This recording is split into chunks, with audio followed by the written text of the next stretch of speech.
డబ్బు, అనారోగ్యం, ఉద్యోగం, వ్యాపారం, అప్పులతో బాధపడుతున్నారా? మీకోసమే లాంచ్ యువర్ ఫ్యూచర్ ప్రోగ్రామ్. నమస్కారం అమ్మ. నమస్తే సంగీత. అమ్మ, ఈ రోజుల్లో ఏ రిలేషన్షిప్ అయినా సరే ప్రధానంగా డబ్బుతో ముడిపడి ఉంది. అవును, కరెక్ట్.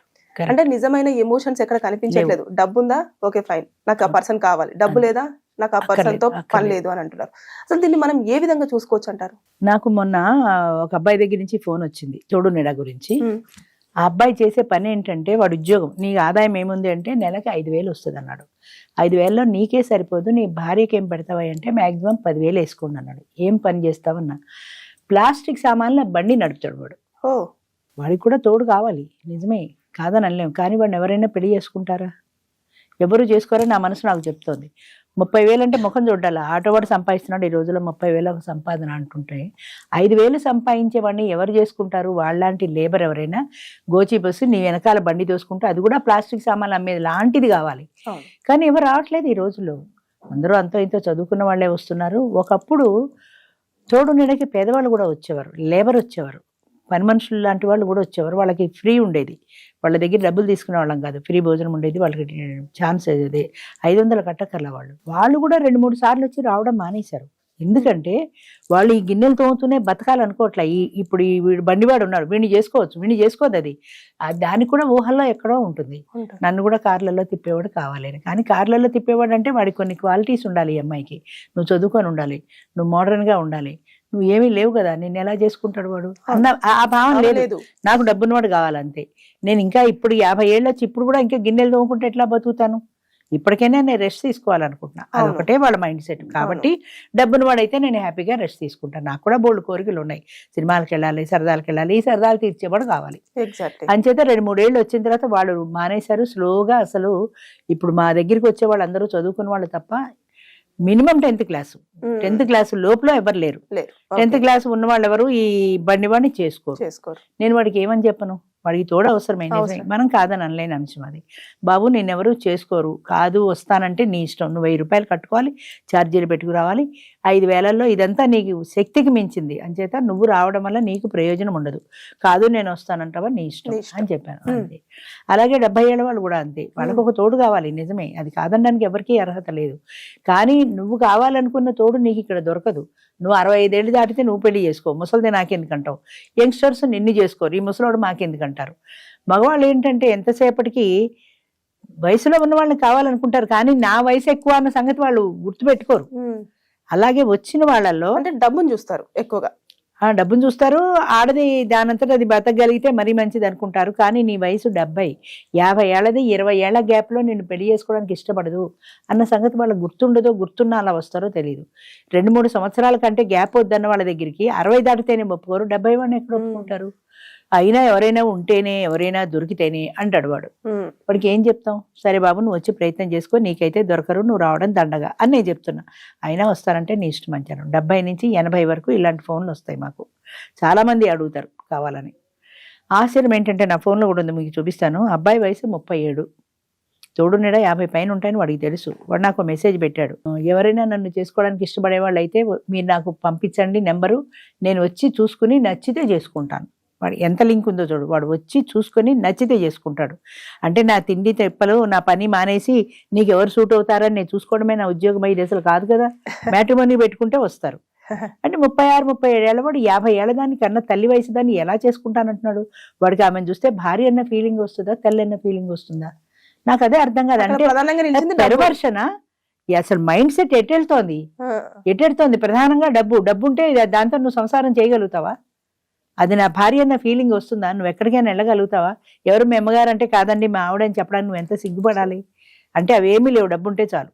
లేదా వీడికి పెళ్ళవక ఇక ఎలాంటి ఆడది అన్న పేరున్నది దొరక్క ఎవరితో వచ్చి దొరికితే చాలని వస్తున్నాడు.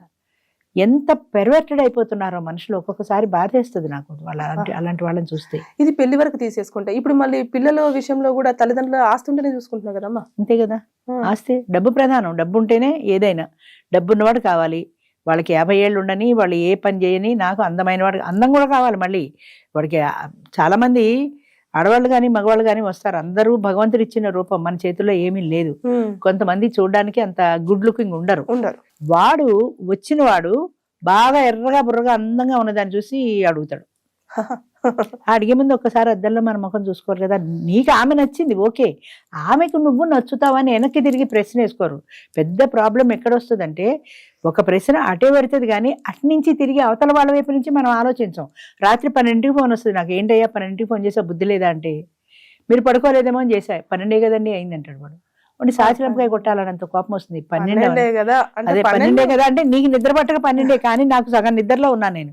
లేపి పైగా ఏమండి వాడు అడుగుతున్నాడు 10కి ఫోన్ చేశాడు నాకు, ఏమండి ఇది ఏ ఊరండి వాడు అడిగిన ప్రశ్న అది, ఏమండి ఇది ఏ ఊరండి.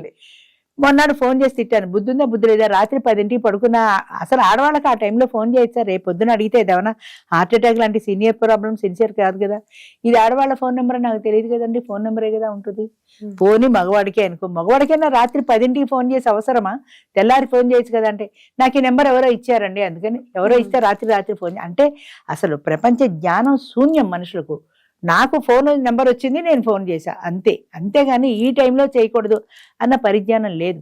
అలాగే ఈ విషయంలో కూడా అంతే, నాకు నచ్చింది కాబట్టి నేను అడిగా, నచ్చపోతే మానేమానండి, వద్దని చెప్పానండి. వద్దని డబ్బులు ఉన్నాయి, నీ మేలుగో హర్ట్ అవదా, ఆవిడ నువ్వు నచ్చలేదు నాకు వద్దని నీ ముఖం మీద చెప్తే నీ మేలుగో హర్ట్ అవదా. అంచేత ఆడవాళ్ళు కూడా వాళ్ళు లేవరు, వాడి నెంబర్ చదివి ఈ టోకెన్ నెంబర్ ఎవరు లేవనమ్మా అంటే వాడిని చూడగానే వాళ్ళు ఎవరు రావటం లేదండి ఎవరు రావటం లేదండి అంటాడు. అద్దంలో నీ ముఖం ఒకసారి చూసుకో. అచ్చా అలా కూడా జరుగుతుందా బోలుడు అలాగా. ఎవరో ఇలాగే ఎవడో అంటే ఒక అమ్మాయిని చూపించా, ఈ అమ్మాయిని చేసుకో, ఈ అమ్మాయి రెడీ నేను చేసుకోవడానికి, వద్దండి వద్దండి అన్నప్పుడు నీకు అందమైంది కావాలి, దానికి కూడా అందమైన వాడే కావాలన్న ఆలోచన నీకెందుకు రాదు, అది ఆలోచించుకోవాలి కదా. అది లేదు. కొంతమంది డబ్బున్న వాళ్ళే కాదు, మిడిల్ క్లాస్ వాళ్ళు కూడా ఉంటారు. అందరూ ఎర్రగా బుర్రగా ఉన్న వాడి దగ్గర ఇంత పెద్ద క్యూ ఉంటుంది, ఇంత పెద్ద టోకెన్లు ఇస్తారు ఈమె నాకు కావాలి అని.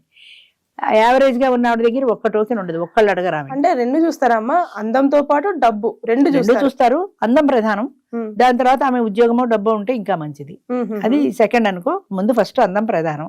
నువ్వు కూర్చొని లేవలేవు, నీకు 65 ఏళ్ళు 70 ఏళ్ళు వస్తున్నాయి, ఈ అందగత్తం చేసుకొని నువ్వేం చేస్తావు, అది ఎక్కడో దుకాణం పెడుతుంది నీ ఇంట్లో, మనశ్శాంతి లేకుండా పోతుంది కదా. అంటే ఎర్రగా బుర్రగా ఉండాలి, అందంగా ఉండాలి, అందంగా ఉండాలి. ప్రతి వాళ్ళు అడిగేది ఇదే, అందంగా ఉండాలి. తప్పని నేను అంటే అందమైన భార్య కావాలని ప్రతి ఒక్కరికి ఉంటుంది, అందమైన భర్త కావాలని ప్రతి ఒక్కరికి ఉంటుంది, సహజం అది. కానీ దానికి ముందు మన స్థాయి చూసుకోవాలి కదా.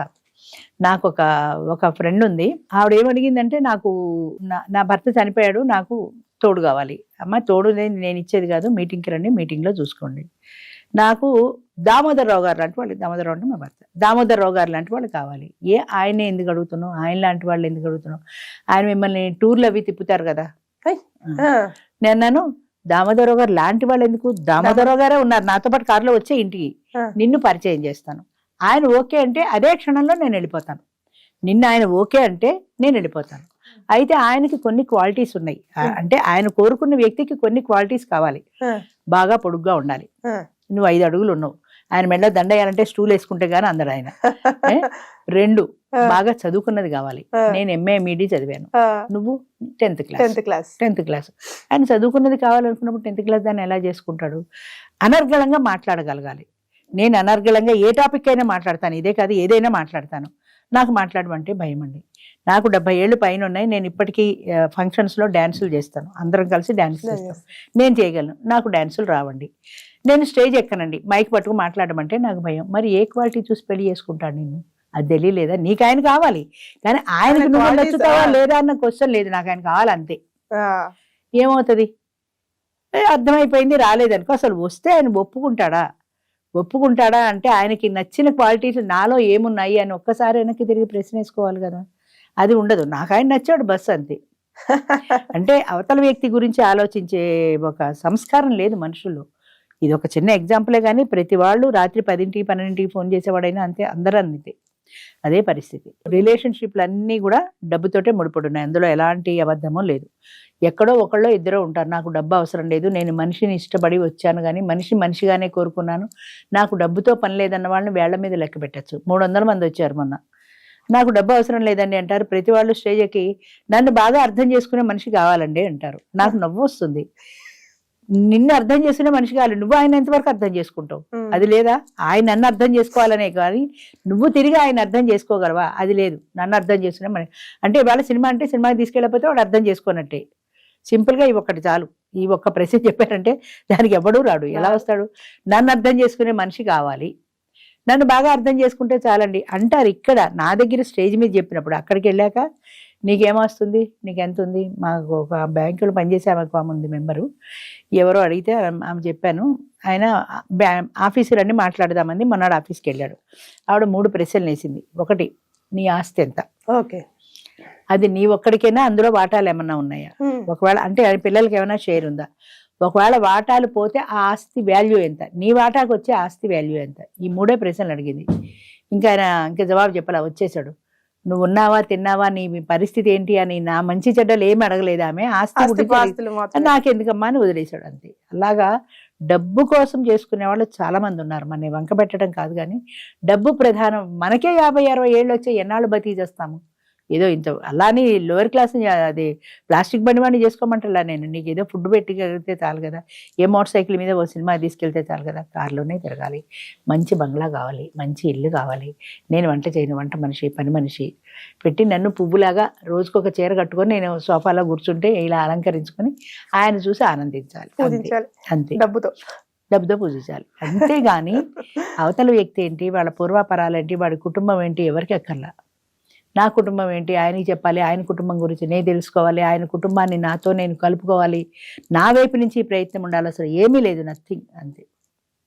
అందుకనే అలా మిగిలిపోతారు. ఏమవుతుందంటే ఆశ కూడా ఒక అంత ఉండాలి కదా, అది లేని వాళ్ళు అలాగే మిగిలిపోతారు. మొత్తానికి బంధాలన్నీ కూడా అందంతో, బంధాలు ఈ రోజుల్లో డబ్బుతోటి అందంతో ముడిపడి ఉన్నాయి. ఆడైనా అంతే, మగైనా అంతే, ఎవరైనా అంతే. చెప్తే కష్టంగా ఉంటుంది వినడానికి, కానీ but it is a fact, నిజం ఇది.